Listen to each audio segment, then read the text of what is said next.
to the land of southwestern Ontario and the City of London. The First Nations communities of our local area include Chippewa of the Thames First Nation, Oneida Nation of the Thames, and Munsee Delaware Nations.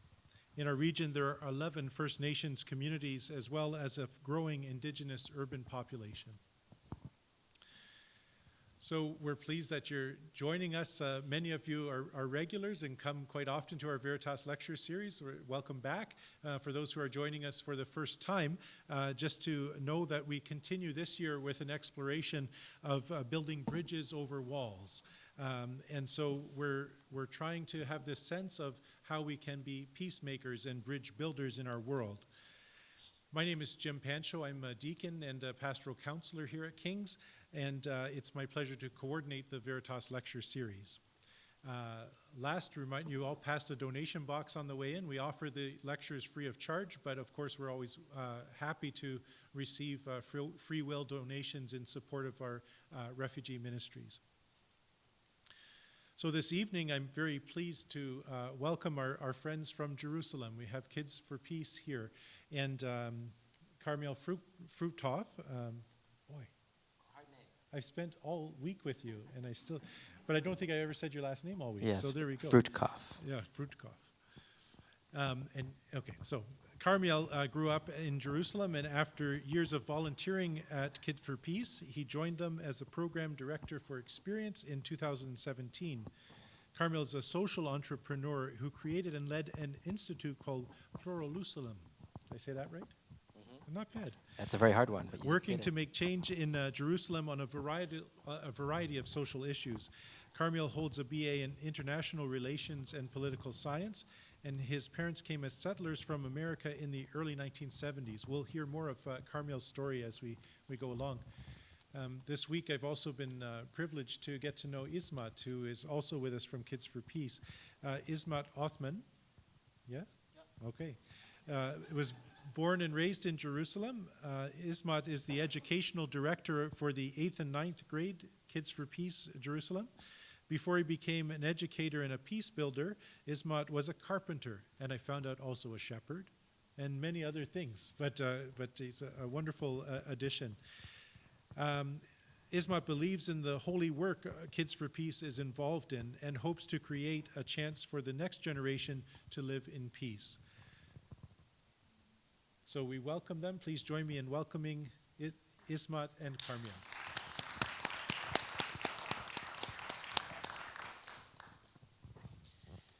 Thank you, everyone. Good evening. My name is Ismat. I'm a Muslim from Jerusalem, from a village called Beit Safafa. As Jim said, I was before I was a peacemaker, I was a carpenter. I have been carpenter since 1991 till 2012. I'm married. I have 2 daughters and son. My daughter involved to Kids for Peace at 2012. And after that, I started Kids for Peace to be a volunteer dad. All the time helping them, driving them to the activities, anything they need the stuff, I help, I was there. And after that year, the next year, they have a summer camp in the south of the city, the country. They asked me if I can to help them in the camp and take an excuse from the work and to get to the summer camp. So I agree, I like this stuff. I agree, I take off a week from my work and go work with the kids in the camp. I was the Muslim advisor. After I spent this week with them, the manager of Kids for Peace, it was Father Josh Thomas. He do for the staff an appreciation event at that time. And in this event, he asked me, Ismat, you want to continue with us like a Muslim advisor? Of course, I agree.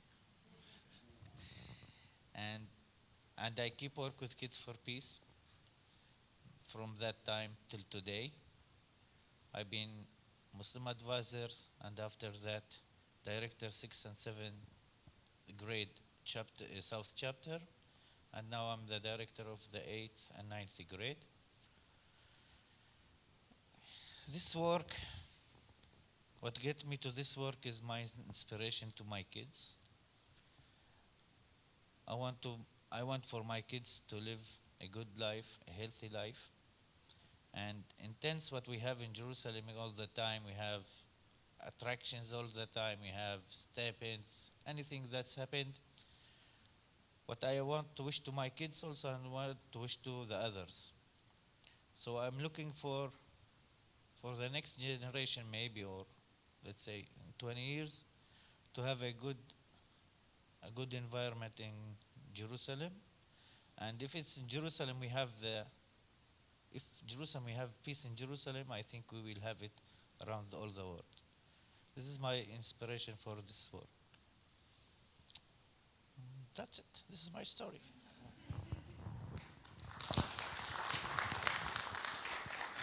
شكرا كتير. So my name is Carmiel. And I was not born in Jerusalem. And for the longest time, I wore my not being born in Jerusalem as my scarlet letter A. I would later learn that many first-generation kids to the first generation of immigrants a lot of times feel that way. My mother comes from Manchester, from the UK. And my dad came from the Boston area.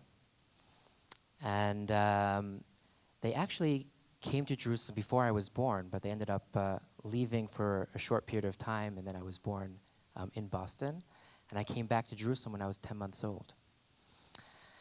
My mother came to Jerusalem for the first time when she was 19 years old. She grew up in a very religious Orthodox home. My grandfather, may he rest in peace, was a rabbi.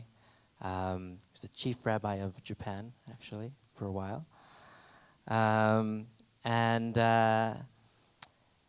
When she came here, when she came to Jerusalem, she came for very ideological reasons. She grew up in a very Zionist home. And when she was 19 years old, that was like, she couldn't wait to get up and just leave. My grandparents were very upset with her. They told her, Israel is a place we talk about. It's not a place we go to. But my mother was like, nope, you taught me to love Israel, and I'm going to go live in Jerusalem. And so she got up and she left. My dad had a very different story. My dad grew up in a conservative synagogue. After his bar mitzvah, didn't really go back to the synagogue. And he was completely unaffiliated. He had no Judaism in his life whatsoever. He was a biochemist working in a lab somewhere out in New Hampshire. And an Israeli recruiter came to the lab, and they were starting a pharmaceutical company back in Jerusalem, and he was looking for people to join him. And he looked around, and he realized that my dad was Jewish, and he said, you should come with me. And my dad was like, oh, this would be an adventure. He wasn't really expecting to stay. And he went with this guy to Jerusalem. They started a pharmaceutical company. It was called Teva. Have you heard of Teva? Some of you have, some of you have not. It's a very big pharmaceutical company today, but back then it was just a lab. He met my mother there. And my mother and my dad were a very unlikely couple. My mother promised her parents two things when she came to Jerusalem. She said, I will never marry someone who's not religious, and I will never marry an American. And my dad was an American and not religious, and it still somehow happened. They decided to make their home in the north of Jerusalem, in a neighborhood called Neve Yaakov.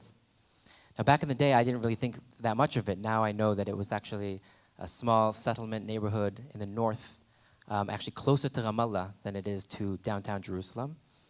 And I grew up in this very, very small many caravans, a few buildings. The other neighborhoods that now connect Neve Yaakov to Jerusalem did not exist yet. So it was just us on a mountaintop in the Judean mountains. It was a very closed neighborhood. Very, very religious, very, very closed neighborhood. And we always, if anybody came to our little settlement neighborhood, we used to make them feel very uncomfortable.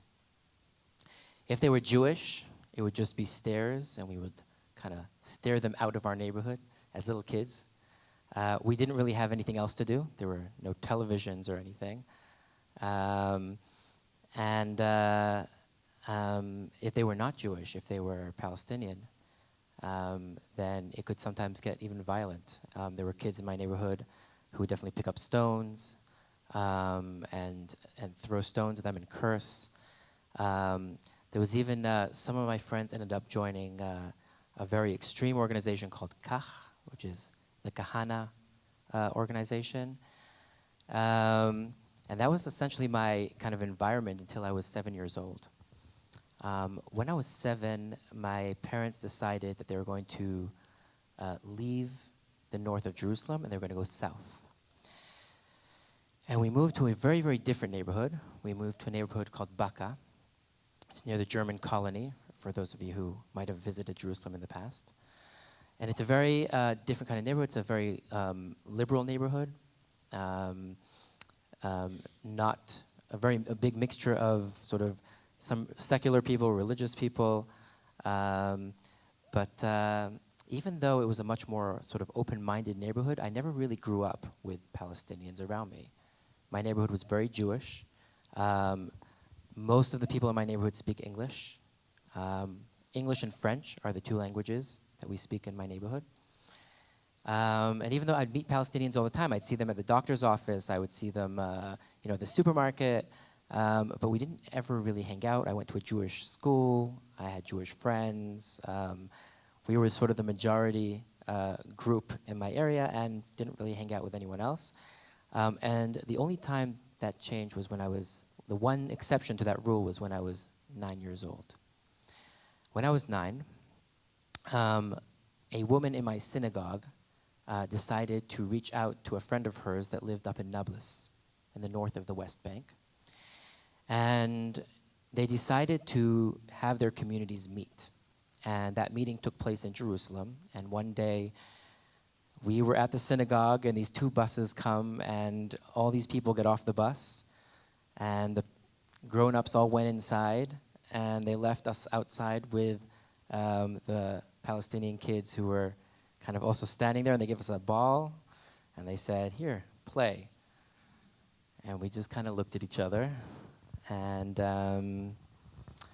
we didn't speak any Arabic, and they didn't speak any Hebrew. And so, you can kind of guess, we kind of,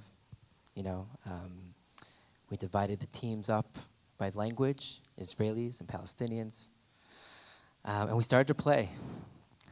And we very, very quickly realized that the Palestinians were way better than us. Yes, of course. Yeah, a lot of the stereotypes they say about Jews in sports happened to be true in that, in that particular instance. So we were definitely losing, really sorely losing. Could be started off as 5-0, and then 10-0, and then 15-0. And at one point, the Palestinians just kind of got fed up. They were getting tired of winning. And so we all kind of came back together into the circle, and we kind of pointed towards each other. We didn't have the language, but we kind of could point at each other, and we said, "You go on this team, and you go on that team." And we divided up the teams again, and we started to play, and you can kind of imagine that there's something that when you're playing, you don't necessarily need words. If someone's standing on the other side of the field and they're kind of waving to you, it's kind of clear that you need to kind of pass the ball to them. So we started playing, and about 2 hours later, our parents came out, and we'd been playing and really kind of, really enjoying our time together. And then they got on the bus, and they went back to Nablus, and I wouldn't technically see them for about 10 years. 10 years later, I was in the Army. It was 2002. And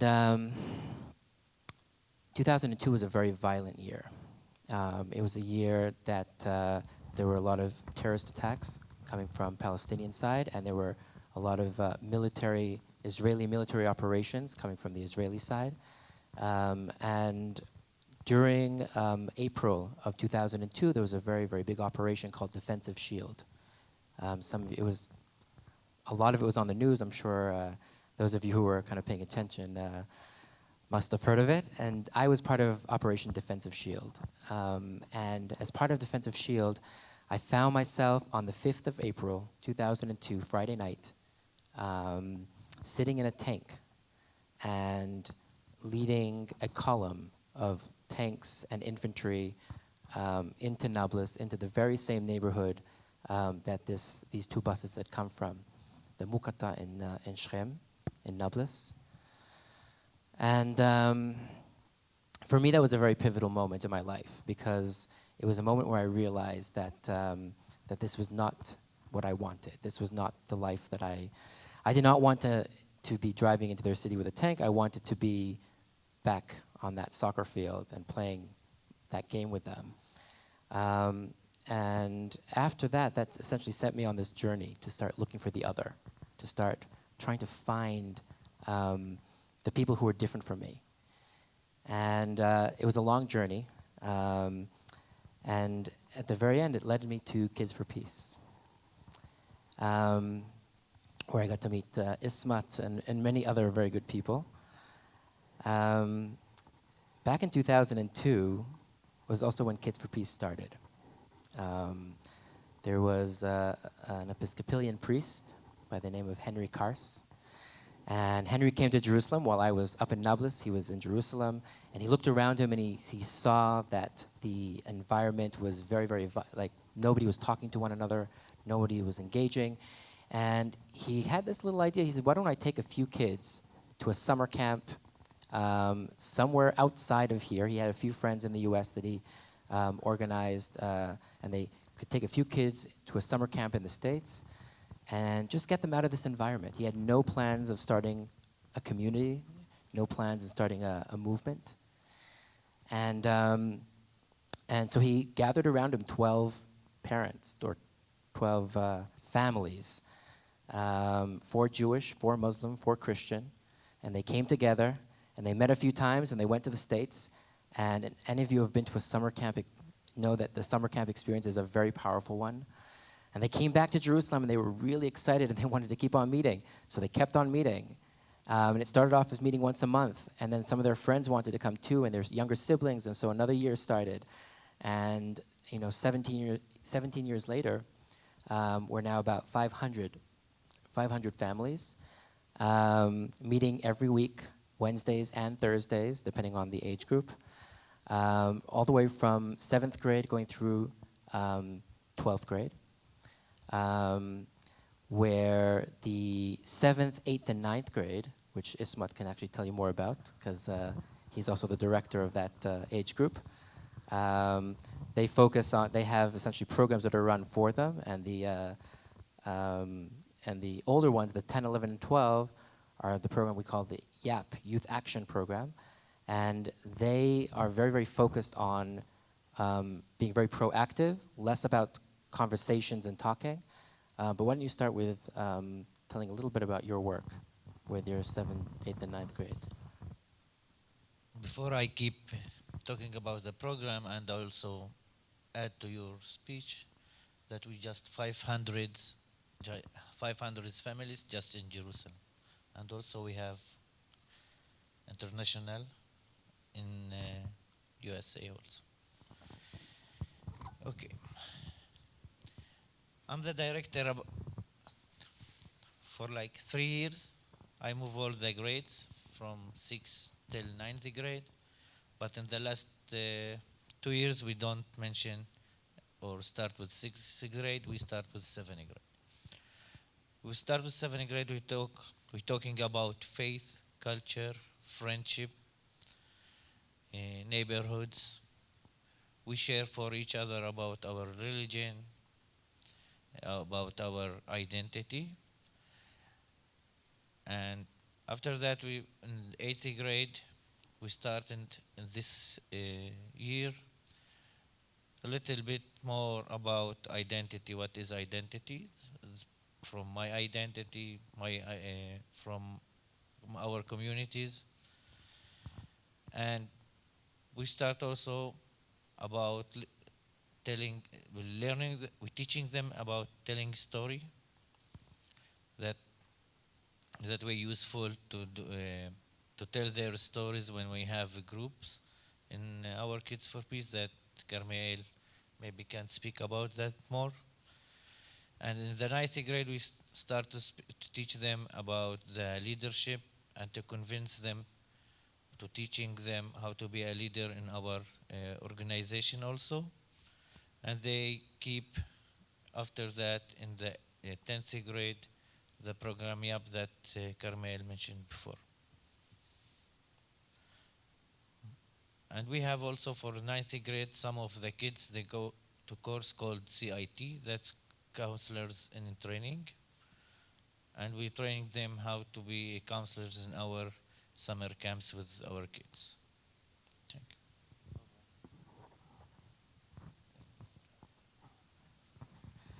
So when we had that first engagement with between Israelis and Palestinians, we'll start with the national identities. We'll move to the religious identities in a moment.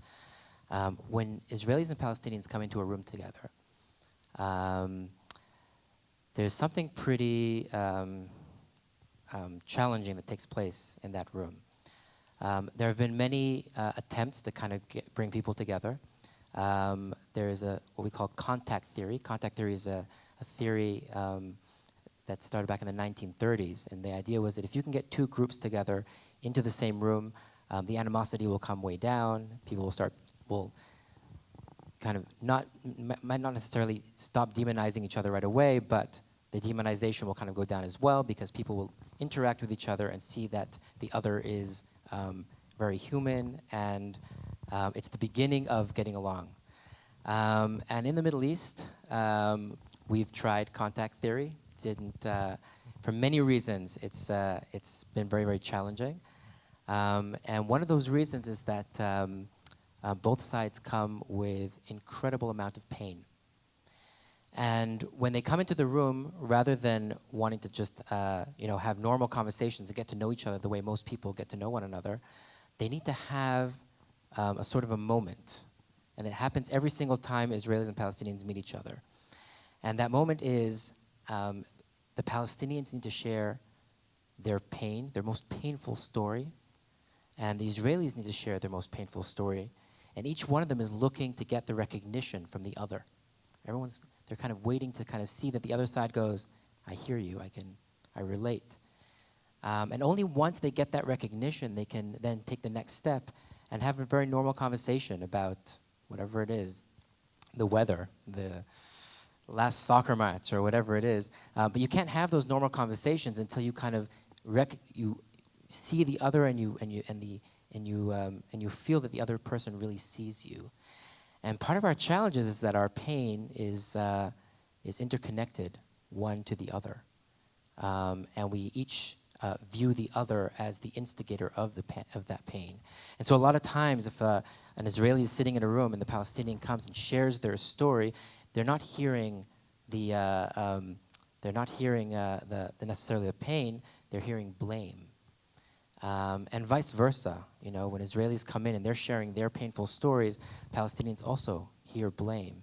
And the opposite ends up happening. They end up putting up walls. And a lot of these first contact, when we talk about contact theory, the Israelis and Palestinians would go off, and they would end up, you'd have conversations with them, and they would say things like, yeah, I know Israelis, I met them once, right? And vice versa, I know Palestinians. I sat in a room with Palestinians, we had a conversation. And that's it. And instead of being that moment where that first moment of coming together can actually start a conversation, it ended up doing exactly the opposite. Ended up just kind of cementing the ideas that that people have. And part of that is that notion of the blame, I feel a lot of times comes from seeing peace as as a destination, right? We look at a lot of times when we talk about peace, we talk about that moment that we're going to get there. And one day we're going to have peace. And it kind of connects. I go back to Micah, Micah 4, verse 4, and he kind of relates a very, very similar idea there. Micah says, "And they shall sit under their own vines and under their own fig trees, undisturbed, for the Lord of hosts has spoken." There's this idea that one day there's going to be this peace, and each one of us can sit in our own place, and everything is going to be great. And we look at peace a lot of times that way. Peace is a destination. But that doesn't really, that has a lot of challenges there. First, we can't really obtain peace without God, right? We're waiting for the Messiah. We're waiting for whatever is going to happen at some day of days. And until then, essentially, we're helpless. So I really actually like Zechariah kind of takes those same words and he kind of gives a little bit of a spin there, which I feel makes a very, very big difference. In Zechariah chapter 3, verse 10, he says, "And on that day, oracle of the Lord of hosts, you shall invite one another under your vine and fig trees." And I think that difference is amazing, right? That difference of being, I'm going to be in your place, I'm going to be in my place, you're going to be in your place, we're not going to disturb each other, versus seeing peace as the action, seeing peace as the process. Peace is the relationship, you know? And when we're in this relationship, that is peace. We were once at a program, I don't know if you were there or not, and while we were in our program, about 100 meters away, there was a terrorist attack. There was a driver had driven into a bus stop and people were killed. And immediately, social media filled up and everybody was blaming everybody. But the kids who were having the program at that time, they paused their program and they started giving each other hugs and just trying to console one another. And after they kind of embraced one another, they started talking about how they were working towards peace and how they were going to do all the stuff they were doing. And I looked at them, I said to them, you know, you're not working towards peace. You are peace, right? Everyone outside there is right now blaming one another. Everybody outside there is torn apart, and you are actually engaging with one another. You are having this relationship. And that is peace. I don't know if you want to add to that, because I can add to that my beliefs, if you do peace with yourself, you can do it for the others. And this is my start of my life. And I can say to you, Carmiel, we just put our legs in the first step, in peace. Thanks. So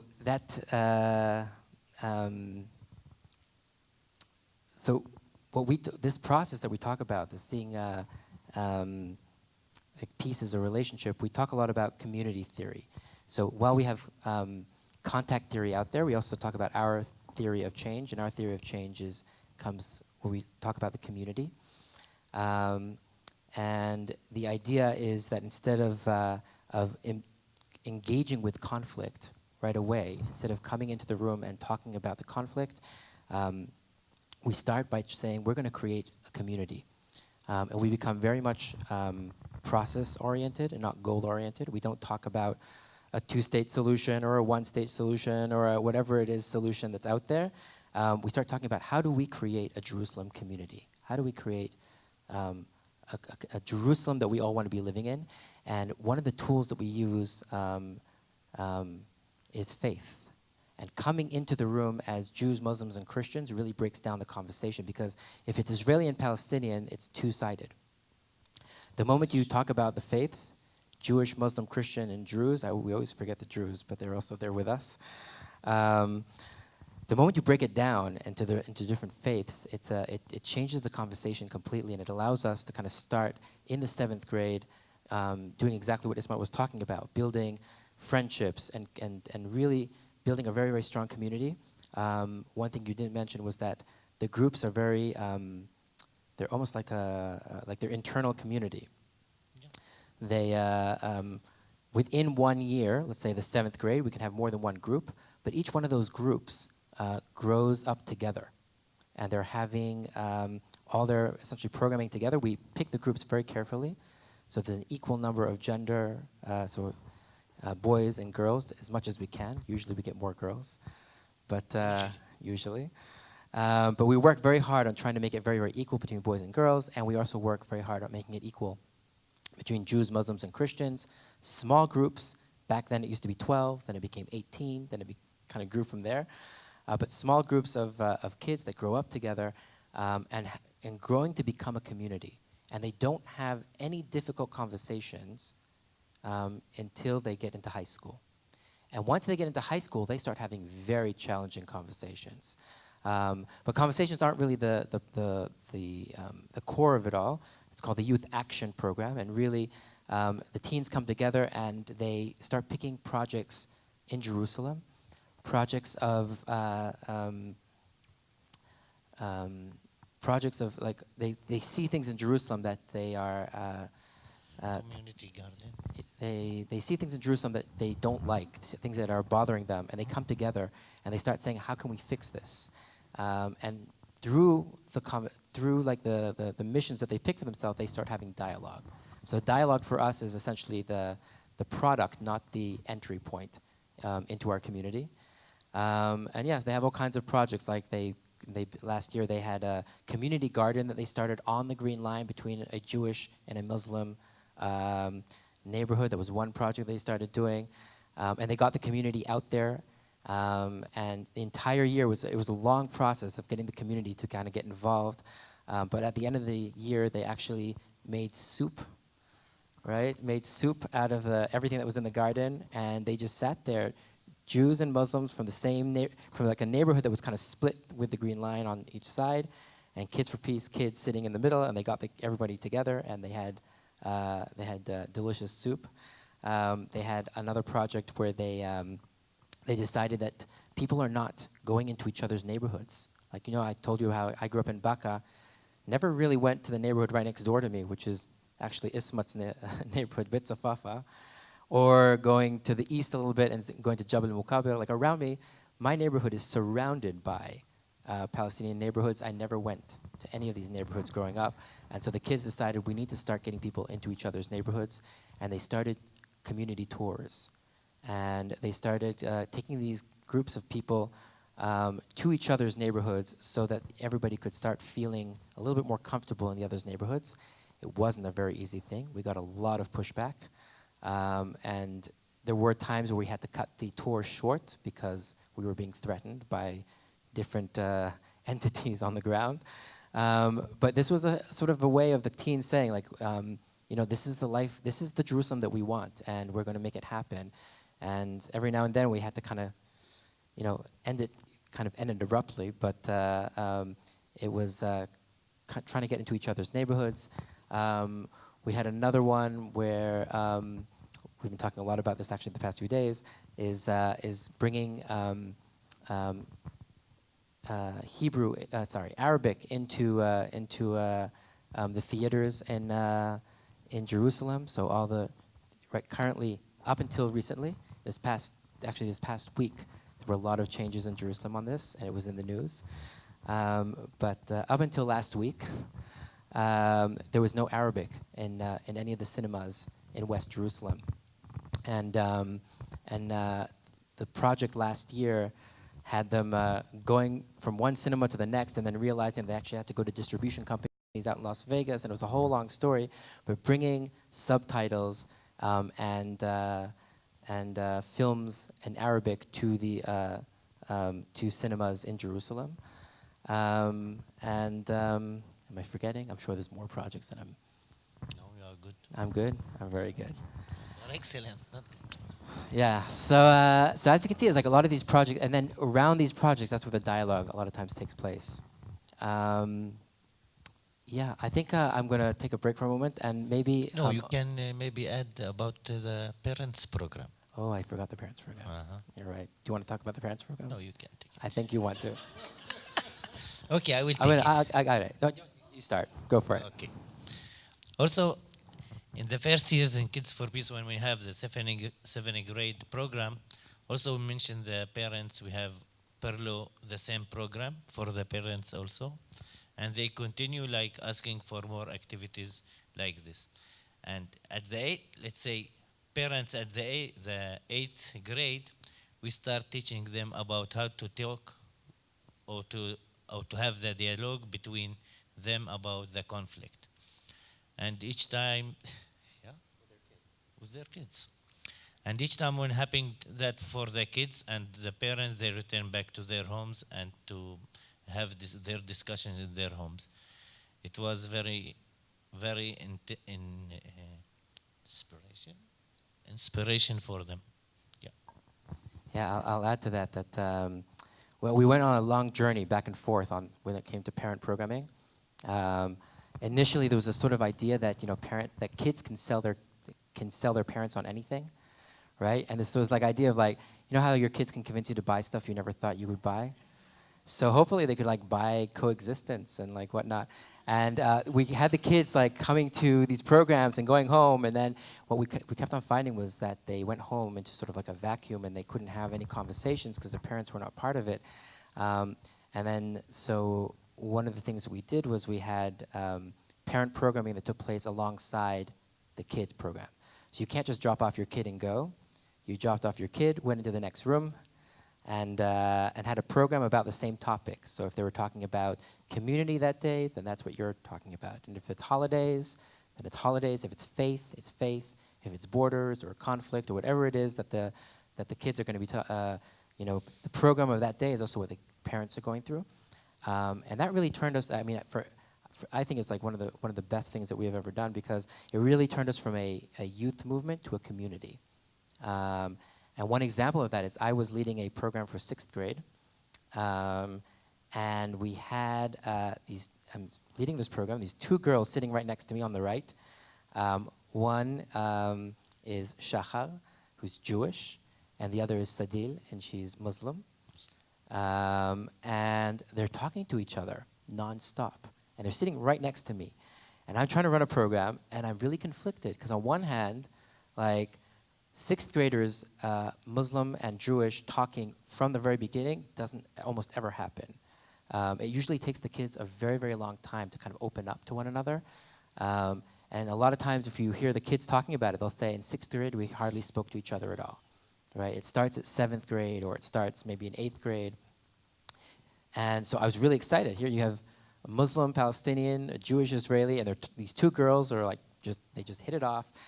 So I don't want to bother, but at the same time, they're disturbing the program. So I was trying to keep on going. I thought maybe they would stop talking at some points, but they didn't. And so I turned to them. I go, Shachar, Sadil, you live right next to each other.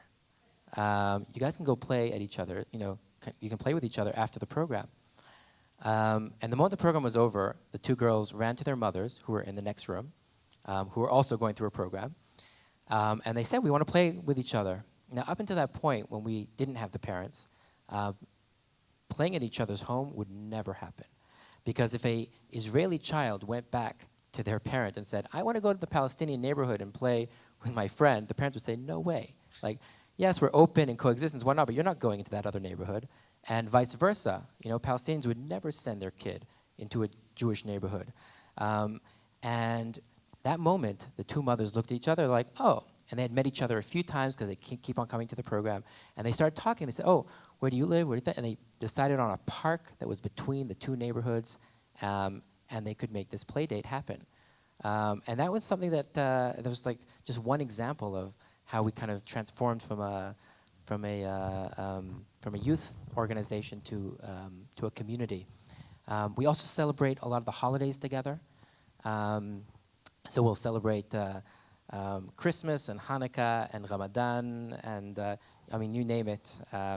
We have all these holiday celebrations together, so that and the parent programming together really kind of turns us into a kind of an interfaith community. I would like to maybe take a moment and open up to some questions, because we can definitely take this in many, many different directions, but I would love to hear maybe some thoughts on your mind or any of the questions. There's a microphone in the back there, and those of you who are brave enough to sit up front, I can give you also the microphone that I'm holding. But it looks like Maya, okay.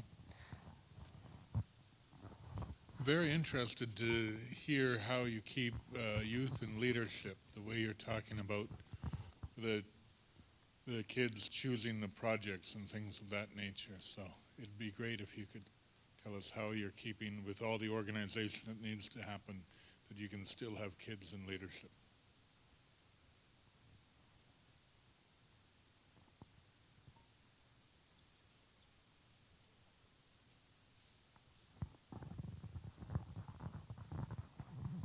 You have a lot to say about this. I know you do because I sit with you in meetings.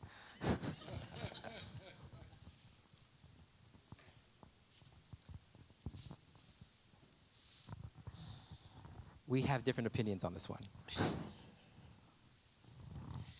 Okay.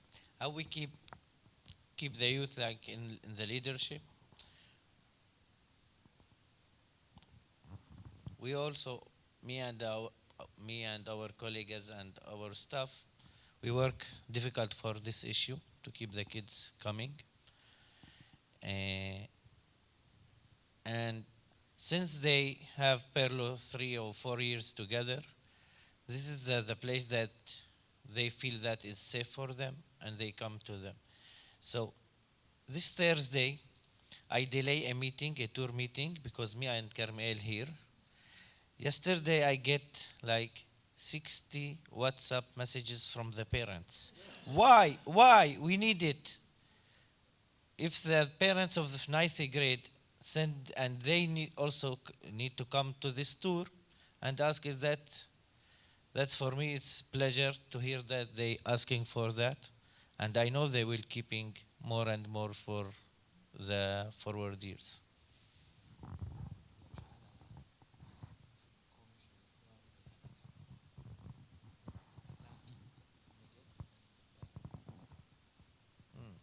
If the leadership comes from these kids to lead our programs, it's difficult for them. Because in this age, when they got to be 11 and 12th grade, they have a lot of exams. And some of them, they don't have any exams, they can and do stuff in Kids for Peace. I have, in my 2 grades, I have 6 counselors, for each grade 3 counselors. They are the best in the world. That they do a good work with the kids also, and because their age is nearby their age from the kids, it's work better than what I do for the kids. But when they have exams, they can't come to the meetings, and this is our problem. And after that, when get 18, the Jewish, they got to the army, and the Palestinian, they go to the university. But most of them, when they finish, they return back to be a counselors or advisors in Kids for Peace. Not all of them, let's say 20% of them maybe. Yeah. Or the ones who stay in Jerusalem. They stay in Jerusalem. If they stay in Jerusalem, yeah. So Ismat usually, a lot of times, is the voice that says, who's challenged by giving a lot of responsibility to the youth. Generally, like he has a few of these teens are really, really amazing, and then there's many that when things get tough at school, a lot of times they can just disappear, and they don't always tell you. You know, you'll be expecting them to run a program, and they just don't show, or they're supposed to lead a tour, and they haven't really prepared anything. So we definitely have challenges on that end. I always wondered to what extent, as a teenager, I was responsible or not. It's very hard to look back and kind of imagine it, because at least in my imagination, I was amazing, right?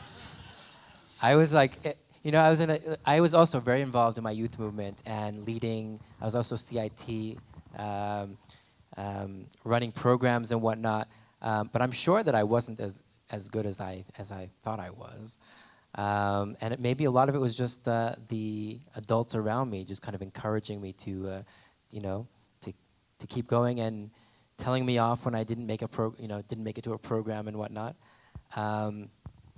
So I'm of the opinion that that it's about giving them as much responsibility as possible and really giving them and letting them make that mistake and knowing that when you do that, some of our programming is just not going to be as good. And letting them fail, not being afraid of failure. No. We don't afraid. We just learn from the mistakes. Okay. But yes, I think that we can let them fail, and through that failure, the next time that they do things, they usually do it a lot better. So it's a work in progress, handing the movement over to our youth. We've recently made a decision. I don't think Ismat is really happy about the decision, but the decision was that we're really handing a lot of this over to the youth. The youth are joining the board, so we have an adult board that runs the movement, and the youth are joining the board. We created a youth council, and they're joining the board, and they're deciding also on the direction that Kids for Peace is going to go. And it's very scary for a lot of people because we don't know how responsible they're going to be. But I think overall, if it's the youth who are leading this movement, then they're going to be more inclined to be part of it and to make the changes that they want to see in Jerusalem. Inshallah.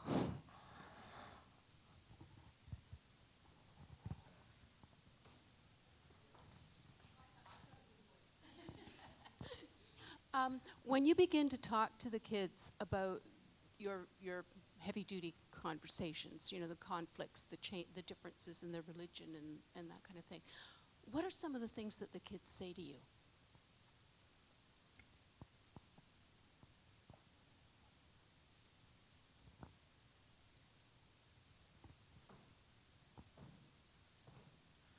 With a smile on his face.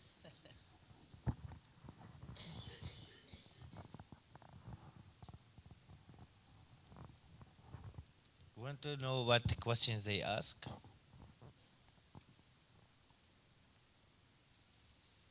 Sometimes they ask personal questions. When they came to me and asked me, Asma, do you believe in this work, what you were doing? All the time I ask yes. I'm answering yes. Why I'm answering yes? Because I'm not believe we are now doing peace. We're just preparing for peace. And also in my community, when they ask me, you work in an organization called peace, something like that? No, we are organizing to preparing for peace may become after us. This is one kind of the questions, and also there's a lot of questions when we're talking about faith. The kids from other religion also, they ask, what is kippah, what is hijab? So this is the questions that they start in 6th and 7th grade for each other. And I will tell you a small story. At the end of the 7th grade, we teach them about stereotypes. And I have to prepare for this meeting with my staff. We got ideas how to deal with that. We have a Jewish, we have a Palestinians. Palestinians, we have Muslims and Christians. It will be a tough and intense meeting. So we got ideas, no idea, work with that meeting. By the end I said, let's do that. Let's do the Jewish, do their stereotypes. Let's give the Muslims do their stereotypes, and after that the Christians. And after when they do their presentation, we can do exchange them like the Palestinians do about the Jewish and the Jewish do it about the Palestinian. And let's go with the flow what's happening in this meeting. And we do it like this. All the time, this meeting, we're laughing about them. The Jewish became, and they intense. I remember what they drawing. They drawing Hasidi man, and they start put the stereotypes about them. And the Palestinian, they draw a Palestinian man with a kufiya. That, and they are separated, like two groups separated. And when they start presentation, all the time they laughing from each other. And after that, when we ask from them to do stereotypes about the other, here's this come. They do it like in impolite way. They just pick the impolite things to talk about the others. And there I am asked, why you do it? Why you do it like this? They said, we respect our friends. So this is one of the programs that we run with the kids.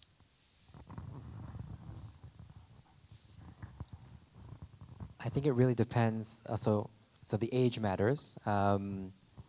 We have every group has what they call a question box.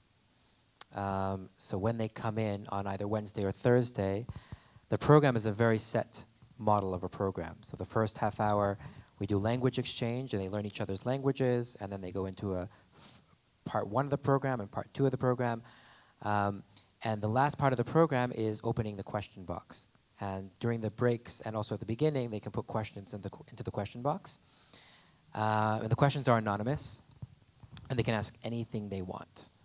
And then we bring up these questions in the group, and we can kind of have conversations about the questions that they're asking. Even though we try not to go into the political stuff at the younger ages, sometimes you can't help it. I mean, we live in an environment that it's all around us. The kids are not blind. And sometimes they bring up these issues. And so sometimes They mean for that. Mm-hmm. And they sometimes bring it up long before we're ready to bring it up. I was with the 7th grade once. We were running a program about building the ideal community. And they had to pick all these different values that they wanted in their community. And then I said to them, well, now you have to pick where this community is going to be. It can be anywhere you want. It could be on the moon, or it could be out in space. It could be anywhere on this planet. Pick a place for your community. And one of the Israeli girls, not coming from any place of really, not coming from a very bad place at all, she said, we should put this community on the border with Gaza, between Gaza and Egypt. And one of the Palestinian girls looks at her like, opens her eyes, she goes, why? And and the Israeli girl goes, so they can see what an ideal community looks like. And that exploded at that moment. The staff looked at each other for a moment. We didn't know what to do. But the kids started yelling at each other and shouting at each other. How could you say that? How could you say that? The Palestinian kids were like, maybe we should just put it in Tel Aviv so that the Israelis can see what an ideal community looks like. And so from a program that was supposed to start off as something like, let's build an ideal community and whatnot, ended up this whole conversation about, the other side is not, and trying to calm that down and calm down the conversation, explain what happened, because the girl who actually said it at the beginning, she had no idea what she had just said. And she got actually very upset. She didn't know why there was so much commotion around what she had just said. But then the moment we kind of quieted things down, we moved over the conversation of language. And that's a conversation we have a lot. The kids from, I don't remember now if it's in 7th grade or in 8th grade, they do this. We do a lot of what we call NVC, which is nonviolent communication. And in nonviolent communication, 7th and 8th grade? In 7th and 8th grade, and also in the summer, there's a very intense program of nonviolent communication. And one of the elements of nonviolent communication is that we work very, very diligently on understanding the difference between wants and needs, between thoughts and feelings. And we stopped that conversation right where it was at, and we started kind of boiling it down. What just happened in the room? So the program changed directions completely at that moment. And we started trying to understand what was happening there. What feelings were coming up? What needs? What was happening in that room? Why did everybody get so upset? And they ended up coming out of that program actually much closer. When it's the older kids, they can ask sometimes very challenging questions as well. And there it also matters the context. We have town halls that the teens.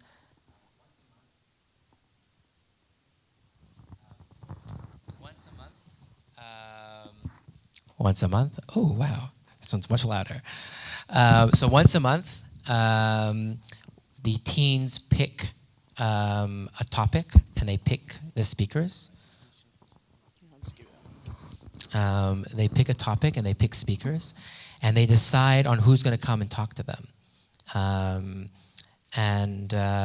The speakers come and they have a conversation with them, and then that leads into some form of dialogue. First, questions and answers, and then the speakers will go, and then the kids will go into another room and they will have some form of dialogue, and those can get also pretty intense. We've had people like one time, one of the town halls, the kids invited Rabbi Malkior and Sheikh Riyad, who were the two. In 2017, when communication broke down around the Temple Mount, Haram HaSharif, and there was a really big sort of breakdown between police and the Waqf up on the Temple Mount. These two religious leaders were the ones who actually brought the sides together and worked everything out, and they were telling essentially their story to the teens, and the kids got very, very upset, and they had really intense conversations around what was going on there and what happened up in Al-Aqsa. I mean, there's definitely topics that kind of bring up a lot of emotions. So Al-Aqsa is one of them. Gaza is another one of them. Moving the embassy, one of them. Pardon? Moving the embassy of the U.S. Moving the embassy of the U.S. was another one of them. But yes, we have some pretty challenging conversations. But I think that one thing that really helps is that they've grown up together. So unlike what happens out like on Facebook is the other extreme, I think, where people just share everything they want to share and don't really care about the emotions of the person on the other side. Here they really do care about each other.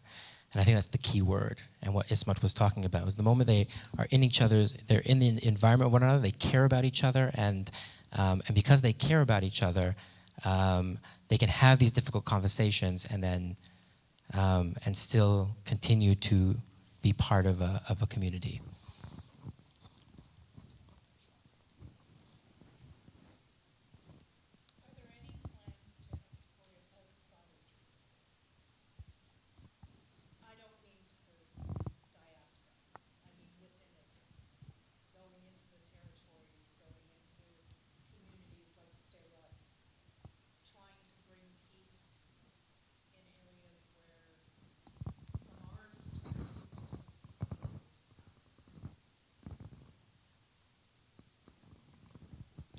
If we succeeded and do it in Jerusalem, we can do it around the world.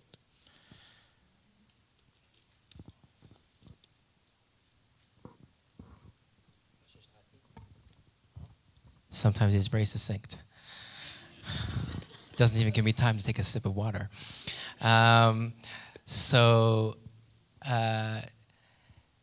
of the things is that we're a grassroots organization, and it has to come from the community. And there have been definitely talks of the community in Jaffa, and some groups within Akko as well, but they've just been talks so far. We as a community, we don't start other communities. What we do offer is we have a model of how we do things. Our model is very much faith-based, so we talk about the three faiths and how we use faith as a tool, and what unites us with other chapters. We have chapters outside of our region, so there's I think 7 chapters in North America and 2 chapters in France. What kind of unites us all is that we are all faith-based. We use faith as a tool to deal with the challenges in our community. Every community is having its own conversation. They're not, like in France, they're not talking about Israeli-Palestinian, and definitely not in the States. They're dealing with their own local issues, every community, with whatever the teens are feeling that are the issues in their community. And yes, there's definitely been talk about it, but it has to come from the local community. So generally what will happen is like a synagogue, a church, and a mosque. Usually lay leadership or clergy will come together and will be the inspiration to start it up. And we can offer kind of guidance and how it could happen, but it has to come from the community itself. We don't plant it in any other community.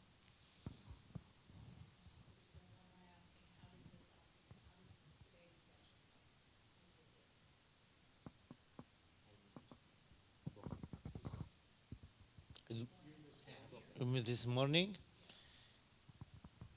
this was I think the second group. The first group they was like more. They was Christians. Today there was Christians, Muslims, and Jewish.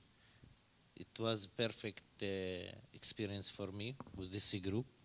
They have a lot of questions. Yeah, that's it. I think it was a very good group. It was a very big group. So the two of us together we didn't get to go into as deep conversations as we would hope to in these kind of situations. But the group itself was amazing. For the size, especially when you take into account the size of the group, they were asking very, very thoughtful questions, and they were sharing stories, even unprompted, about their environment and things that they're going through. And so yeah, it was a very positive experience today.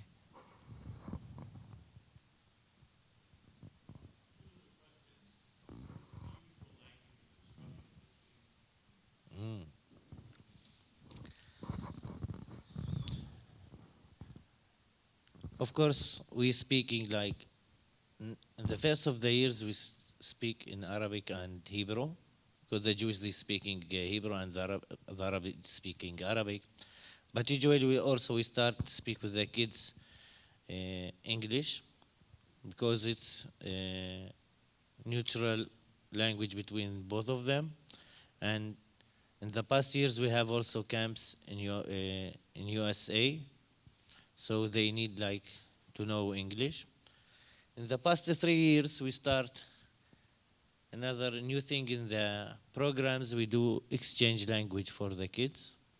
They need to practice like the 3 languages, each one teaching the other language of him.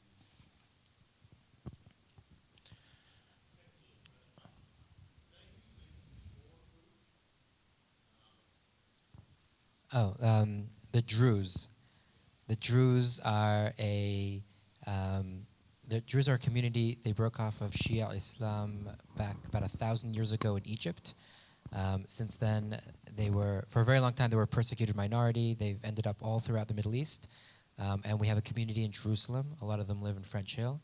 And they come to Kids for Peace as well. They're a small community, especially in Jerusalem. Most of them who live in our region either live in the Galilee or in the very northern part of the Golan Heights. But we also have a community in Jerusalem. And regarding language, we've gone a lot of back and forth on languages. When it first started, the kids were going to the States for camp, and there was an expectation that they speak English. And so the kids would come in, and the interview would be in English, and they would have to be able to communicate in English. And a few years ago, we realized that we were becoming, we weren't the kind of community we were hoping to become.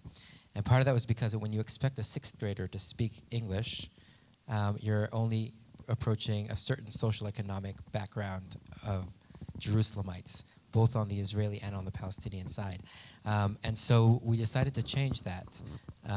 And that's when the language exchange came in, which Ismat was talking about. And now the kids can come in speaking any language they want. And we definitely get kids now that don't speak the other language. And it creates a lot of challenges, because when you try to run a program and you don't have a single language that you can use, you have to be very creative. So it's a combination of language exchange. It means that our programs are less about conversation and more about action especially at the younger years, and kind of slowly trying to kind of a lot of translation back and forth, and yeah, it's challenging. Some of the kids get very frustrated, especially the Armenians, because they speak both languages.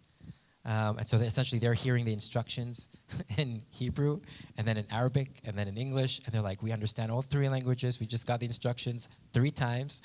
But it's the way for us to move forward and to really to represent the community of Jerusalem and not be an elite group within Jerusalem. That's really the only way for us to go. The staff have to speak at least 2 out of the 3 when they come in, and we all essentially commit to start learning the 3rd language. And Ismat, when we decided this, Ismat started learning English, and as you can see today, Ismat's English is really good. I can't say that my Arabic is not as good as his English, but I am trying. And so yeah, so the staff learn. The staff, after a few years, are expected to have at least some kind of control in the 3 languages: English, Hebrew, and Arabic. Do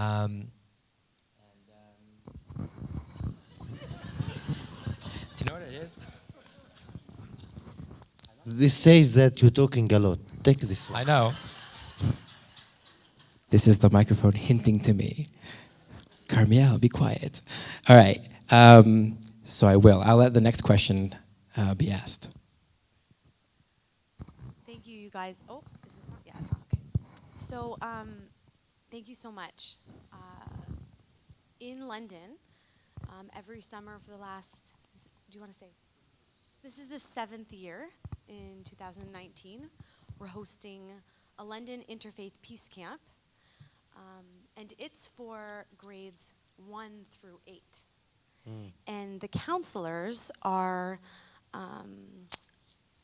first-time counselors, grades 9 through 12, and as well as into university students.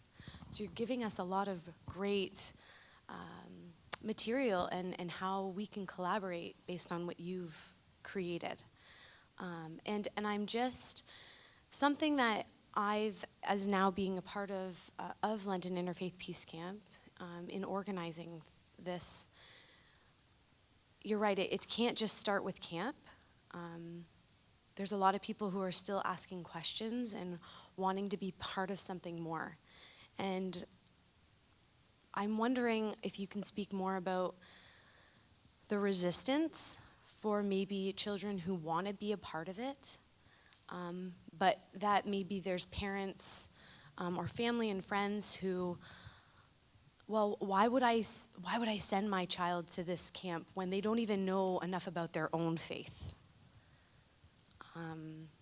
This is something that I have Ella, my daughter went to camp for the first time this past summer, and she just loved it.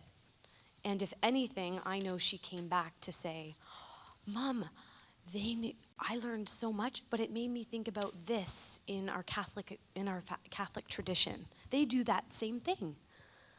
And so, as a mother, but also somebody who's an organizer, such as yourselves, how do you have those difficult, or those conversations when you're facing that resistance from family and friends?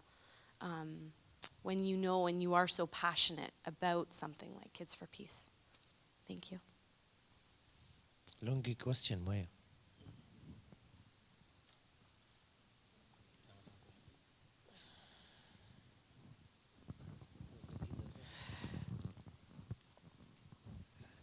We once summer, I think 2 years ago, it was summer camp. We have day trips that we leave the camp and we go on sort of a day trip, on a sort of like a hike. And I was hiking with the 7th graders. I think there were 7th graders, and we were hiking through the mountains to the Galilee, and we came to this tree, and we had like a local guide who was teaching us all about the nature. And one of the things that she was telling us was that she was talking about how the tree there were trees there that ended up growing very, very well because there were goats that were living in the area that would come and eat from the trees, and then the goats would then, they would, I guess, poop on the ground, for no better word, I can't think of it, and that would help the trees as well. And so it was sort of like this cycle of the goats eating from the trees and the goats helping the trees and so forth. And one of the kids actually, it was very funny because it had nothing to do with Jerusalem, but this little kid, he's actually he always comes up with these things. Kais comes up and he says, it's like Jerusalem. And I just looked and I was like, how is this like Jerusalem?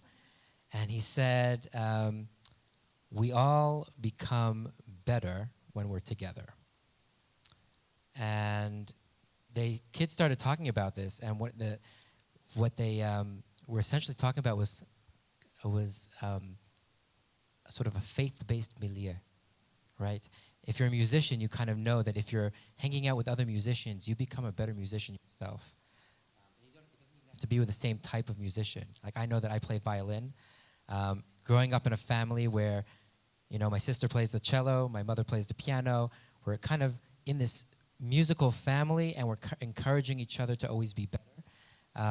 And what the kids were talking about was how this happens with faith.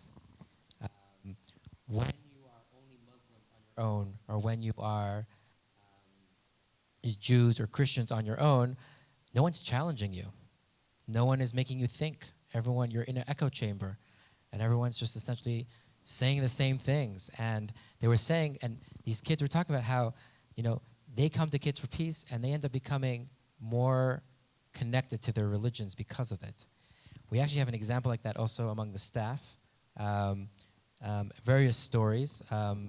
When one of our community directors is Muntasir, and Muntasir is Muslim originally from Dura, and then he moved up to Ramallah, and he was working with us at Kids for Peace in Jerusalem. And as he was coming to Kids for Peace, he was on this sort of journey, and he was leaving Islam. He was on his way. He ended up working very, very closely with another one of our community directors. His name was Yakir, and Yakir is a Hasidic Jew. And that connection between the two of them, working very closely together, Muntasir to this day says that if it wasn't for Yakir, he would have left Islam a long time ago. He says, and now, he goes, now I'm a Hasidic Muslim. And that's his thing. He says this everywhere he goes. He says, I'm a Hasidic Muslim. He was inspired by Yakir's Hasidic upbringing and the stories and so forth, and it essentially sent him on his journey to rediscover his religion. So I actually think quite on the contrary. If you want kids to learn about their faith, put them in an environment where some people keep on asking them questions, where people keep on asking them so why do you do that? And then they go, hey, why do I do that? And then they go home and they say, hey, Mom, Dad, why do we build a sukkah? Or why are we fasting on Ramadan? And that's when they start to learn about their own faith. So it really has, you got it. So. Todar Balishnehem. Now I'll go back to English, because that's my language. Thank you so much. You've made me feel much better about the possibilities for peace in the Middle East in general, as well as in Israel and in Jerusalem specifically. I just wanted to add to what my previous speaker said here, that there is the London Interfaith Peace Camp that's now entering its 7th year. I've been the camp photographer for the first 6 years, so I've been there 30 days. It's only a week long. It's this year, August 12th, 16th, and I'm looking forward to my 7th year. I fell in love with the kids the first morning I was there. I wasn't planning to spend more than the morning there taking some pictures and going home, but my wife in the second row will tell you that I called and said I'm not coming home for lunch, or for that matter, the afternoon, or the rest of the week, and it's turned out now. Because it is wonderful to see these kids from 3 totally different backgrounds, not so totally different because we're all of the Abrahamic faiths, but from 3 certainly different religions, learning to live together In the 30 days that I have spent there, I don't think I heard, I won't even say what the words are because I don't want to leave those words in your minds. I did not hear anything political. I did not hear anything negative. I just heard kids wanting to get to know each other and what they were like and what their religions were like and how they prayed and how they dressed and how they fasted or whatever. And they spend the first day together here at King's. They spend the last day together at King's. They spend most of the middle 3 days at King's, but they also spend half a day visiting a synagogue, a mosque, and a church, and those different houses of worship change every year. It might be a conservative synagogue or a reform synagogue. The kids have their lunches together. We always make sure there's nothing that people can't eat, so we always have vegetarian food. And it's just a wonderful, wonderful, warm feeling. I come home with it every day and at the end of the week. There's also a time to get everybody together, the campers, the counselors, the religious staff, the parents, even grandparents, friends, anybody, to a potluck at a mosque, usually on the Thursday night. And it is just a wonderful, wonderful way to build community. So it's a little bit like what you're doing with all the projects. I think it's a little more fun and a little less of the aims you have, but I just want to let people know, especially in this room, if they have children or grandchildren, there is room for all three. We try to have an even number of kids from the 3 major faith groups, about 60 kids in all, so 20 or so kids. We're not full up in any of the categories, so if you have a Christian or Jewish or Muslim child or grandchild, you would like to have something like the experience you're having in Jerusalem, see Maya. She will gladly take your name and get in touch with you and let you know how you can join in at least a similar experience to what Kids for Peace is doing in Jerusalem. Toda rabah. Thank you.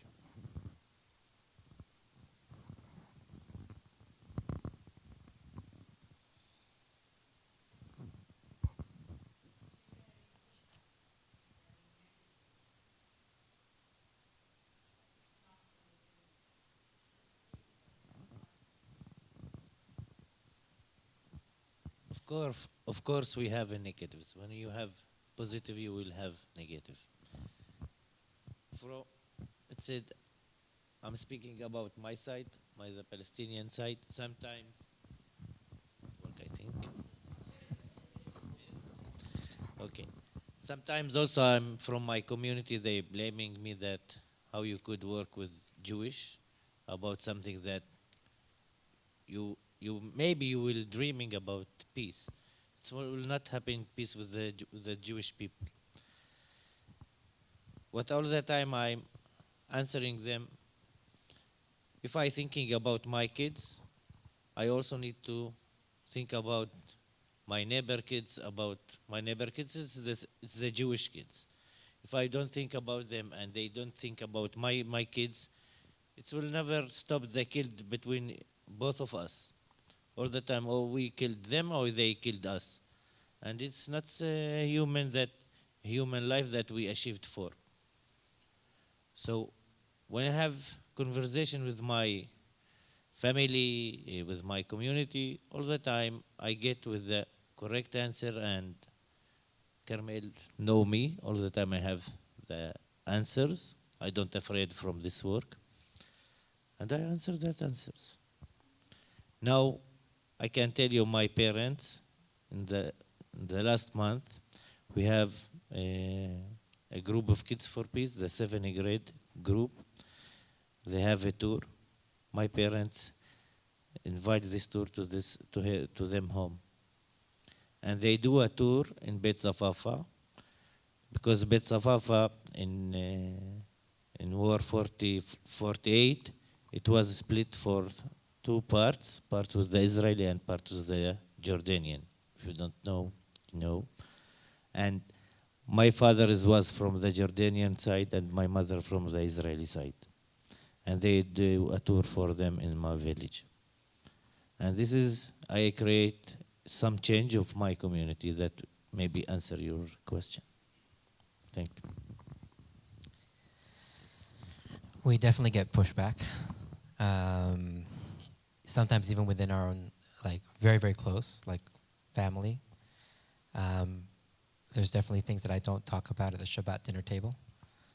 I grew up, and my parents are still very much part of Mizrahi kind of Orthodox. I mean, Mafdal as a party doesn't really exist anymore, but that was sort of like the religious Zionist like home. It's still my parents' home. And so there's things that I mean, they're very proud of me and the work that I'm doing, but there's definitely things that I don't talk about. And with the rest of the community, I'm also very careful. I don't tell always people what I do for a living. When we get into a conversation, I kind of have to kind of slowly listen onto tiny little cues and try to hear if they're the kind of person that are going to be accepting. Because many times, you just don't want to get into that conversation, especially if they're going to be thick about it. But we get resistance a lot. I actually am less worried about the resistance that we get as staff and more about what the kids get at school. We were leading a tour once. One of the teens was leading a tour, and he took us to his neighborhood called Asawane. The English name is Gethsemane. So I guess you've heard of Gethsemane before, right? But in the Arab name is Asawane, and Asawane, I'm not saying it right.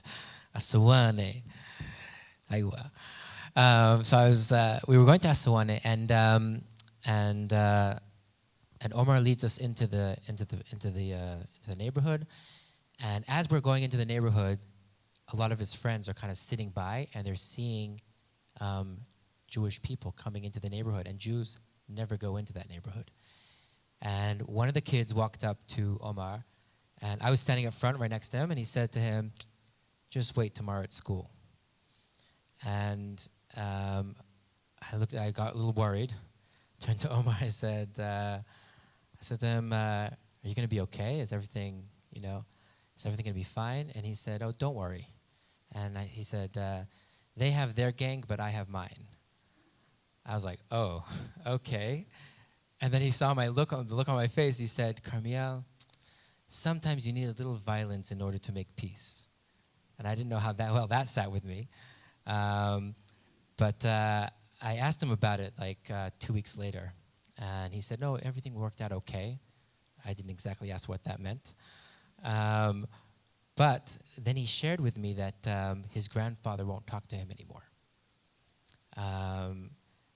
because he brought Jewish people into the neighborhood. And that lasted for about a month. And it was only a month later that he had to go to his grandfather and he had to apologize profusely and say that he would never do it again. And then his grandfather finally forgave him, and they continued their relationship. But the challenges of kids. Of kids with their own environment, that is what worries me a lot more than the staff. The staff usually know what they're getting into, and it's on both sides where the kids have to kind of deal with it. They also sometimes are very brave. One of the Jewish girls decided, she goes to an Orthodox day school, and she decided that her friends were speaking in ways that she didn't like, and she turned to some of her friends at Kids for Peace, and she said, would you want to come with me for a day at school? And they arranged it with the teachers. This wasn't even us. We had nothing to do with it. The girls organized it. It's an all-girls school. And they brought some of their friends, their Muslim and Christian friends, to the school. And the girls sat in on a day of classes with them, and they had conversations with the other girls. And there was... what I heard back was that there were just so many questions, and there was so many interactions, and so many stereotypes that were broken, and it was like an amazing experience. Sometimes when you're really brave, you can actually kind of get past that point, but we live in an environment that can be dangerous sometimes.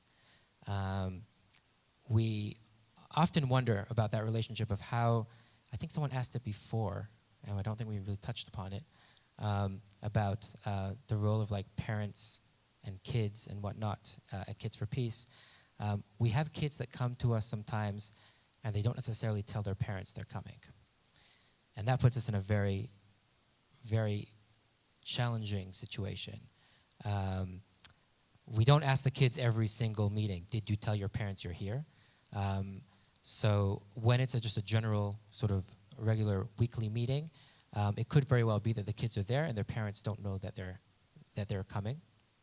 I know a few kids who have told me in retrospect that their parents never knew that they were coming. The only time when it becomes very clear to us is when we do things like a day trip, and then the parents need to sign a slip and say, you know, that they're letting their parents go, and then suddenly these kids can't come. And so, and it puts you kind of in sort of this situation, because on one hand, you know, you would never want your kid going to something that you wouldn't want them there. On the other hand, we don't necessarily go ahead and ask every single kid, and I don't even know if they would tell us, if they would tell us the truth, especially if we were to tell them, listen, if your parents say no, then you have to go home. So yeah, it's a challenging situation, and the environment is you know, we're trying to create something that's not natural for the environment that we're in. We notice that all the time, especially when we're dealing with like government and with, you know, things that you think of as being so normal, like you're going on a day trip. The Israeli government insists that if you take a teens on a day trip, they have to have a medic and they have to have an armed guard. We can't have an armed guard, because if we have an armed guard, the Palestinian kids aren't going to come, especially if it's an Israeli armed guard who's military. It gets really challenging, because then we have to go through the, if we have Israeli kids on this trip, then the Ministry of Education has certain rules for Israeli kids, and the Palestinian Ministry of Education has certain rules for Palestinian kids.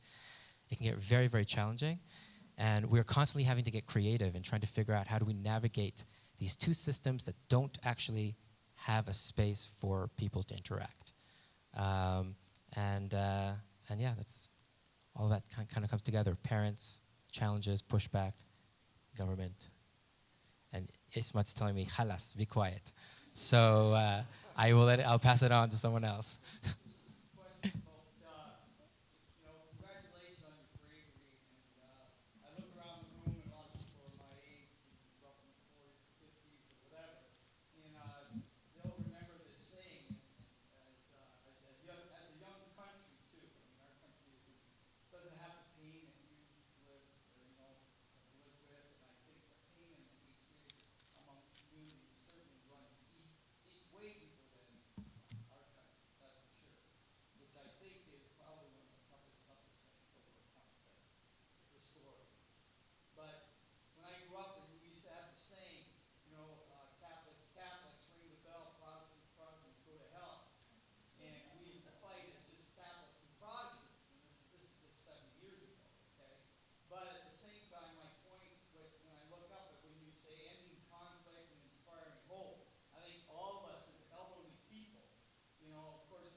Thank you.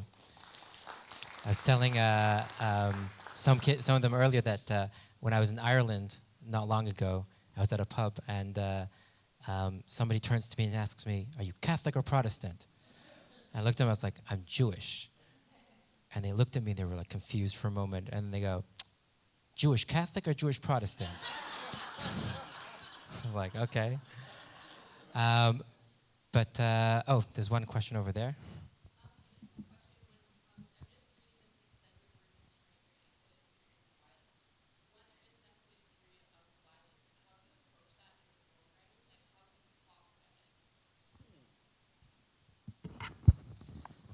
Good question.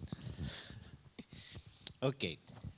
The day that happened violence in Jerusalem, it's the perfect day for Kids for Peace. I'm honest now. When happen things like this, I smiling all the time. Today we have a good meeting because all the kids in Kids for Peace coming to the meeting, all of them, no excuse. All of them they coming, and each time before we start the meeting, we set up in big circle, and we share our opinions and we share our pains without yelling each other. We just need to involve and to get the thoughts about what's happened and the theme that's happened in that day. I can give you example when the U.S. moving the embassy from Tel Aviv to Jerusalem, at the same day we have a meeting. Most of the Palestinians, they didn't come to the meeting. They come a few. And the Jewish, all of them, they come. And they start asking, what's happened? Where's our friends? At the same time, I do this facilitator, this group. I set them in a circle, and I start to ask them questions. You know what's happened in Jerusalem? The Jewish said, no. Nothing. Nothing happened today. What's happened? The Palestinians said, there's a news that the U.S. embassy moving to Jerusalem. So what? The Jewish asked, so what? It was in Tel Aviv, but now they move it to Jerusalem. Here I am all the time. When I do this facilitator groups, I can't give my opinion to the kids because I'm in the Palestinian side. Also, sometimes I put myself in the Jewish shoes, and I start to facilitate both of them the same. Like if I am Israeli, it's my country. It's something that happened, but I am Palestinian. No, it's not acceptable. That the American now said that Jerusalem is capital of Israel. It's not acceptable for me. Jerusalem is a capital for Palestine. So when they get to know each other more and more, it's for them, they can have a dialogue with each other. This is going to be, I think, the final answer. So I will share it in a story to build up on what you're saying. A few years ago, we went out to the desert. I mean, we do this quite often with Kids for Peace. We got to the desert, and we explored the three faiths in the desert. We spent a weekend talking about the number 40 and various faiths in the desert, and we come back to Jerusalem very inspired.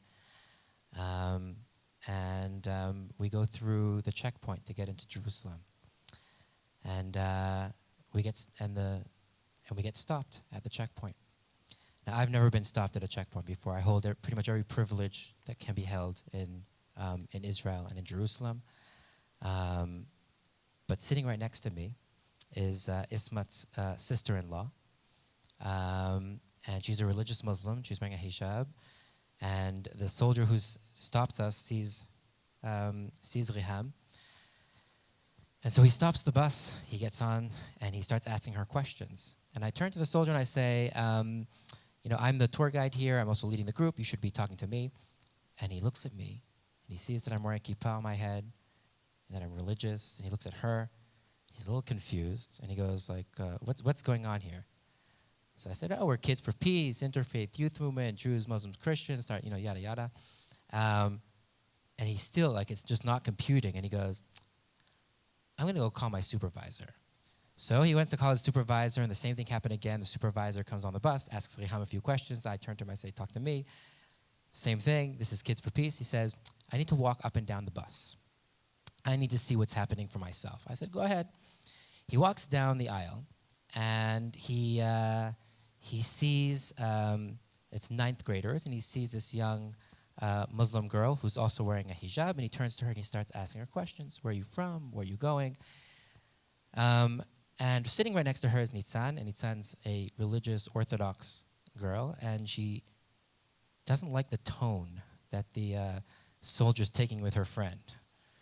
So she turns to him and she says, "Lama ta medaber kacha? Why are you talking to her like that?"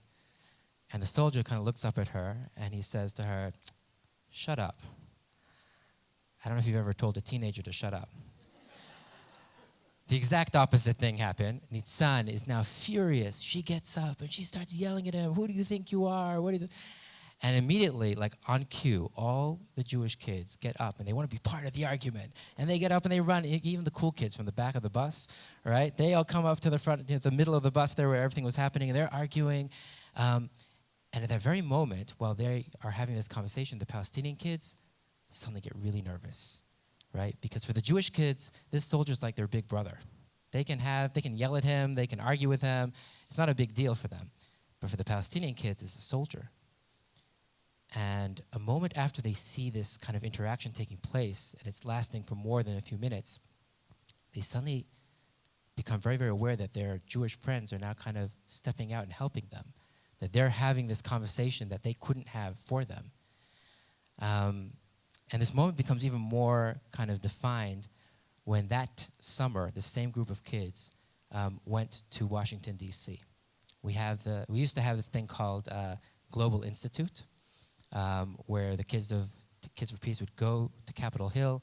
They would meet all kinds of leaders there from around the world. And one of the leaders that they met were from Saudi Arabia. And the same group of kids is standing in front of these two Saudi Arabian leaders. And these Saudi Arabian diplomats, they had never met Israeli kids before. And so they start asking them questions. And some of the questions ended up being somewhat anti-Semitic. And the Palestinian kids, the Muslim kids in particular, got so upset. And the conversation turned into Arabic. And they started yelling at them, like, how dare you ask those kind of questions? And Guy, who was the advisor at that encounter, he was telling me, he's like, it was amazing. It was like the Muslim kids took the Jewish kids and they pulled them back, and they took a step forward, and they kind of became their shield. And they started arguing with them. And for me, those two moments are kind of the epitome of everything that's happening at Kids for Peace, because both times, it's this, they themselves have these really intense arguments. They can like yell and scream at each other, but lo and behold, if someone comes out from the outside and tries to critique, that's not okay. And it comes with this place of knowing that you can only critique someone if you really love them, if you care about them. And if you care about another person, then you can have these really difficult arguments. But if you don't care about them, then there's really no point to have the conversation. And so these moments when things in Jerusalem get really tense, those are the moments where we start searching for each other. We are, like Ismail was saying, our programs, when things get really bad in Jerusalem, our programs are packed. When things are really good in Jerusalem, our programs are empty. We always say that we need to program ourselves out of existence. And since this is also the last time that, the last question, I want to kind of maybe pass this on to you. One more before halas, okay? One last thing I want to say, and that is it's about caring, and it's something that maybe I would like to share with you guys, because as a few people mentioned here, this is not just happening in Jerusalem. We're living right now in a society that also here in North America is becoming more and more divided. And if there's anything, even like a bit of inspiration that I would like to bring here, is that we're doing the work in Jerusalem, but we need people all around the world doing the work wherever they live. And if you guys can come together and start caring about each other, and starting to have the conversations, difficult conversations, and looking for the people who you don't agree with, and trying to figure out, how do I care about the people I don't agree with? It's a hard thing to do. But if you can get there to that point where you say, I care, I love these people, even though I can't stand their opinions, then we're getting somewhere. So, yeah, thank you very much. And now I'll halas. Now I won't talk anymore. But I'll pass it on to Jim. Please.